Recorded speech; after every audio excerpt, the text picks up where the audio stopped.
Who will become the driver of this vehicle. ज़रूरत है कि व्हीकल शुड बी स्ट्रॉन्ग, वो व्हीकल है ब्यूरोक्रेसी।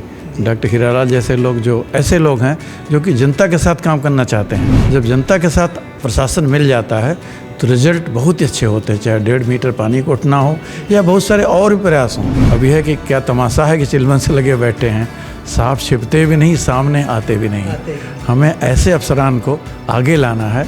मैं हमेशा कहता हूँ कि दुर्गम काज जगत के जेते, कोई भी काम दुर्गम नहीं है, हम ही कर लेते हैं, लेकिन हमारे अंदर वो इच्छा शक्ति होनी चाहिए कि हम कर सकते हैं।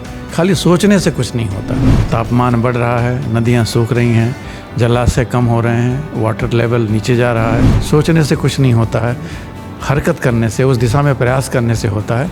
और हमने वही कहा कि आप किसी और पर निर्भर न करें, हम क्या कर सकते हैं समाज के लिए। सरकार की नीतियाँ बन सकती हैं, नियम बन सकते हैं। हम कहते भी हैं कि हमारी नीति, नियम और नीयत में कोई दोष नहीं है। नमस्कार, आदाब। मैं खुर्शीद खान राजू और आप देख रहे हैं न्यूज़ टाइम नेशन। आज हम आपकी मुलाकात एक ऐसी शख्सियत से कराएंगे जो अपने आप में ही एक इंस्टीट्यूशन है और फिलहाल वो दिल्ली में भारतीय लोक प्रशासन संस्थान में डायरेक्टर जनरल हैं। हम बात करेंगे श्री सुरेंद्र नाथ त्रिपाठी सर से। सर, आपका हमारे चैनल में बहुत बहुत स्वागत है। बहुत बहुत धन्यवाद हमें यहाँ आमंत्रित करने के लिए। सर, आज जो मौजूदा वक्त में जो सबसे बड़ी समस्या है वो पर्यावरण की है। पानी हो, वायु इतना प्रदूषण हो चुका है, पानी का लेवल इतना घटता जा रहा है। क्लाइमेट चेंज ऐसे बहुत देर तक बारिश हो रही, इस बार से ठंडी कम पड़ी तो मगर गर्मी की बहुत भयंकर सूचना है। मौसम विभाग अलर्ट जारी करा, अभी से भी राजस्थान में 40 का तापमान है। तो ये बदलाव को आप किस तरह से देखते हैं, इसको कैसे बैलेंस किया जाए? देखिए, इस समय देश में या विदेश में या पूरी पृथ्वी पर 3 बदलाव चल रहे हैं। एक, लोग बूढ़े हो रहे हैं, एजिंग ऑफ द पॉपुलेशन। दूसरा है राइजिंग इनकम इनइक्वालिटी, लोगों की आय नहीं बढ़ रही है या करीबी न सही लेकिन जीने में दुश्वारी आ रही है। और तीसरा है, जैसा कि आपने बताया, कि क्लाइमेट चेंज, पर्यावरण में परिवर्तन। ये तीनों एक दूसरे से जुड़े हुए हैं। एजिंग ऑफ पॉपुलेशन जब हम बोलते हैं तो जब लोग धनी होने के पहले बूढ़े हो रहे हैं, इसका कारण क्या है कि हमारी जनसंख्या, जिसको हम एक लायबिलिटी मानते थे, कि बहुत सारे देशों में आज कर्मचारी नहीं हैं, सेनाओं में भर्ती होने के लिए लोग नहीं हैं। उसी तरह कुछ और देश हैं जहाँ के लोगों को उनको खाना नहीं खिला पा रहे हैं, भुखमरी है या ऐसी हालात हैं। तो हमने जो ग्रोथ का मॉडल अपनाया, जो विकास के रास्ते अपनाए, उनमें कहीं खोट रह गई। कहाँ रह गई? ये देश काल और समाज पर निर्भर करता है। सरकार समाज बाजार पर निर्भर करता है। देश की नीति, देश की नियति, देश की राजनीति, बहुत सारे फैक्टर पर निर्भर करता है। लेकिन हम पॉपुलेशन को या जनसंख्या को दोष नहीं दे सकते। लेकिन जो पर्यावरण का जो क्षरण हुआ है, इसके लिए हम मानव मात्र को दोषी ज़रूर कहेंगे। हमने नेचर का दोहन किया, नेचर का दुरुपयोग किया, प्रकृति का सदुपयोग किया होता तो आज ये स्थिति नहीं आती। हाँ, विकास के लिए प्रकृति का दोहन जरूरी है, लेकिन प्रकृति का शोषण जरूरी नहीं है। क्षितिजल पावक गगन समीरा, या धरती, ज़मीन, आसमान और जल, ये सब सबके लिए हैं, केवल एक जनरेशन के लिए नहीं है कि हम सारा पानी हम ही पी जाएंगे या सारे पानी की बिजली हम ही बना लेंगे या सारा कोयला हम ही ख़त्म कर लेंगे। तो एक सस्टेनेबल डेवलपमेंट की ज़रूरत थी। लेकिन जो विकास मॉडल हमने अपनाया, मोर फॉर लेस, खूब साधन लो, खूब उत्पादन करो, लेकिन उसका लाभ कुछ लोगों तक जाए। जो गांधीयन थ्योरी थी, जो भारत की थ्योरी थी, जो भारत का विकास था कि वसुधैव कुटुंबकम वाला, कि अधिक से अधिक लोग उत्पादन करें, अधिक से अधिक लोग उसमें शामिल हों और अधिक से अधिक लोगों को लाभ मिले। लेकिन यहाँ ग्रीड और मार्केट की ग्रीड, कैपिटलिज्म की ग्रीड, या जो भी कहें, बाजार हावी हो गया और मानवता पीछे रह गई। उसका सबसे बड़ा दोष आज हम देख रहे हैं क्लाइमेट चेंज पर। तापमान बढ़ रहा है, नदियाँ सूख रही हैं, जलाशय कम हो रहे हैं, वाटर लेवल नीचे जा रहा है।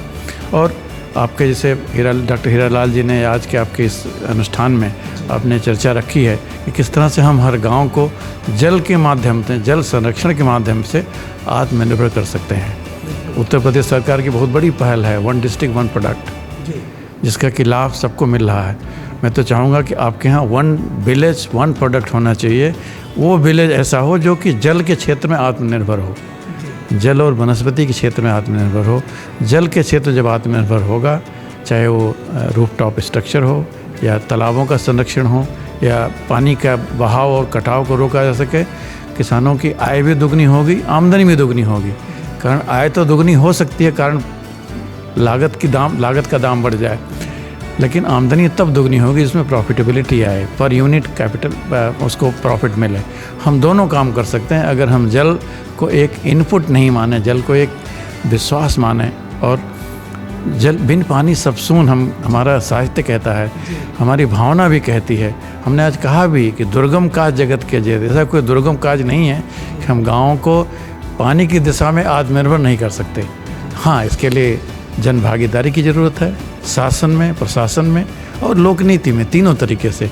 और हमें उम्मीद है कि जो आज की परिचर्चा चली है जिसमें हम लोग भाग लिए हैं, उनमें इन चीज़ों पर गौर किया जाएगा और केवल सोचा नहीं जाएगा, सकारात्मक प्रयास भी किए जाएंगे। कारण हमने सोचा तो बहुत है, सोचने से कुछ नहीं होता है, हरकत करने से, उस दिशा में प्रयास करने से होता है। और हमने वही कहा कि आप किसी और पर निर्भर न करें, हम क्या कर सकते हैं समाज के लिए। दूसरों को दोष देना बड़ा आसान है, बिकॉज वो बोलते हैं ना कि खाली हम प्लान बनाएं और कोई दूसरा इम्प्लीमेंट करे। आज ऐसे प्लान बनाएं जो कि हम खुद भी इम्प्लीमेंट कर सकें, ताकि उसके जो लेसन्स लर्न करें, उससे जो सकारात्मक जो सच्चाई सामने आए उसको हम पारदर्शी कर सकें, औरों के साथ बांट भी सकें। चोरी चोरी चुपके चुपके पर्यावरण संरक्षण नहीं होगा, इसमें सरकार के द्वारा भी नहीं होगा। इसमें जन भागीदारी की बहुत ज़रूरत है। और जन भागीदारी के लिए सरकारी कर्मचारियों में विश्वास भी आए, उनके अंदर ये आत्मविश्वास आए कि मेरे द्वारा या मैं ही करूँगा तभी होगा, ये भावना ख़त्म हो जाए और जनता के साथ हम उनको सहयोग करें। आपने देखा होगा स्वच्छता अभियान हमने कितना बड़ा सफलता प्राप्त करी। आज गांव में जाइए तो कम से कम हर एक के घर में शौचालय है, गांव में गंदगी कम है, शहरों में भी गंदगी कम है। तो इसका सबका बड़ा फ़ायदा इसलिए नहीं हुआ कि सरकार ने कहा था, सरकार ने जन भागीदारी को सराहा और जन भागीदारी ने एक आंदोलन बना दिया। ये कितने बड़े देश में 12 करोड़ शौचालय बनना, 12 करोड़ इज्जत घर बनना, उत्तर प्रदेश ने उसमें लीड लिया। तो छोटी बात नहीं है। ये तब संभव हुआ जब सरकार ने जनता को आगे किया, सरकार का विश्वास अपने प्रति रहा, लेकिन सबका साथ और सबका प्रयास हुआ। ये तीनों मिलकर ही आज हम जनविश्वास की बात कर रहे हैं। और बिना जनविश्वास के जनमंगल नहीं हो सकता। सरकार की नीतियाँ बन सकती हैं, नियम बन सकते हैं। हम कहते भी हैं कि हमारी नीति, नियम और नीयत में कोई दोष नहीं है, लेकिन जब तक वो धरती पर ना चले तब तक कैसे कोई इसका फ़ायदा उठाएगा। तो केवल जनमंगलकारी होना ज़रूरी नहीं है, या संतुष्टिकरण का खाली स्लोगन होना ज़रूरी नहीं है। जन भागीदारी के साथ जन संतुष्टिकरण होगा तो उसका फ़ायदा भी मिलेगा और लोग उससे उपकृत भी होंगे। कारण अगर अपात्र को आप दान देते हैं, सुपात्र को नहीं देते हैं, जो जिसको ज़रूरतमंद को नहीं देते हैं, तो अपात्र के लिए वो एडिशनलिटी बन जाता है। लेकिन जो सुपात्र है, जिसको मिलना चाहिए, अगर उसको नहीं मिलता है तो उसके लिए एक मजबूरी बन जाता है। हमें इसी मजबूरी को हटाना है और सबका प्रयास के साथ सबके विकास के लिए आगे बढ़ना है। और उसमें जल संरक्षण can be an entry point activity. Sir, जैसे जो हमारे प्रदेश में, देश में जो भी IAS अधिकारी जो जिले का चार्ज पाते हैं, जैसे डॉक्टर हीरालाल पटेल सर जब बांदा में DM थे तो इन्होंने वहाँ का वाटर लेवल 1.34 बढ़ा दिया था। तो अगर जिलाधिकारी लोग अगर इस बात को अगर कायदे से सोचें उस पर, क्योंकि सरकार तो जलाशय, सरोवर सभी हर चीज़ को मनरेगा के तहत खुदवा रही, मगर वो अगर ज़मीनी स्तर पर उसकी देखभाल, संरक्षण अगर सही से हो, अधिकारी उस पर ध्यान दें तो उससे कितना बदलाव आ सकता है। देखिए, सरकार अधिकारियों के जरिए ही काम करती है।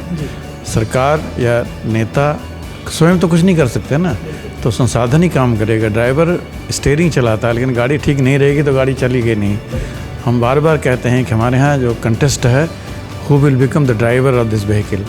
ज़रूरत है कि व्हीकल शुड बी स्ट्रॉन्ग, वो व्हीकल है ब्यूरोक्रेसी।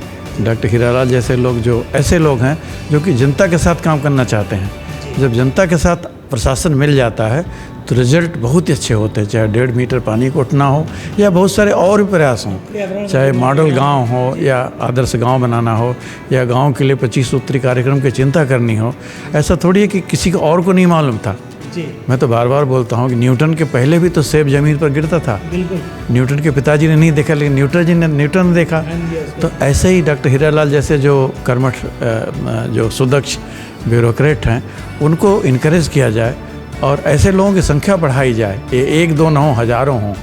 अब यह है कि क्या तमाशा है कि चिलमन से लगे बैठे हैं, सांप छिपते भी नहीं, सामने आते भी नहीं। हमें ऐसे अफसरान को आगे लाना है, उनको तवज्जो देनी है, उनको इनकरेज करना है, ताकि गांव का विकास या शहर का विकास या प्रदेश का विकास तब होगा जब जनप्रतिनिधि और जन अधिकारी दोनों की सोच में कोई अंतर नहीं रहेगा।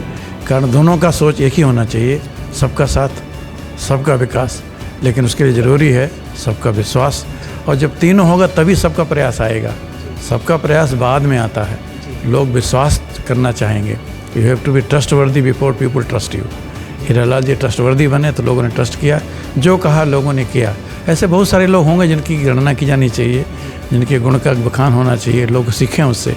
ताकि मैं हमेशा कहता हूँ कि दुर्गम काज जगत के जेते, कोई भी काम दुर्गम नहीं है, हम ही कर लेते हैं, लेकिन हमारे अंदर वो इच्छा शक्ति होनी चाहिए कि हम कर सकते हैं। खाली सोचने से कुछ नहीं होता। बहुत सारे अधिकारी हैं जो सोचते तो बहुत अच्छा हैं, उनकी सोच में कोई खोट नहीं है, लेकिन जब वो धरती पर वो स्कीम चलने की बात आती है तो वहाँ हीरालाल जैसे गांव के ज़मीन से जुड़े हुए, या जिसको बोलते हैं ग्रास रूट वर्कर, ऐसे लोग सफल हो जाते हैं, और जो पावर पॉइंट वाले हैं वो फेल हो जाते हैं। हमें चाहिए कि ऐसे लोगों को इनकरेज किया जाए, और हमें उम्मीद है और हमें गर्व है कि उत्तर प्रदेश सरकार ने ऐसे अफसरों का सदुपयोग किया है। आज भी वो जो काम कर रहे हैं अच्छा काम कर रहे हैं, और बहुत सारे अधिकारी हैं, एक अधिकारी हीरालाल नहीं है। आज देश में 3 करोड़ ब्यूरोक्रेट काम कर रहे हैं। अगर देश 5वीं अर्थव्यवस्था बना है, $5 ट्रिलियन की इकॉनमी बनने जा रहा है, आज विश्व में हमारा नाम हो रहा है, तो हज़ारों हीरालाल हैं जो कि अपने हीरोपंथी दिखा रहे हैं और कर रहे हैं। बोलते ना कुछ लोगों की हीरोगिरी आती नहीं, और हीरालाल लोगों की हीरोपंथी जाती नहीं। हमें उम्मीद है कि ऐसे लोग इनकरेज किए जाएं।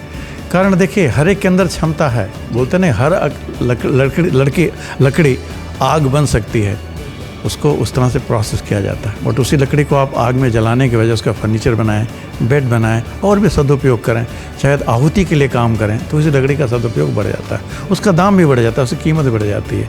इसलिए ब्यूरोक्रेसी को हम किस तरह से इस्तेमाल करते हैं, ये राजनेताओं पर निर्भर करता है।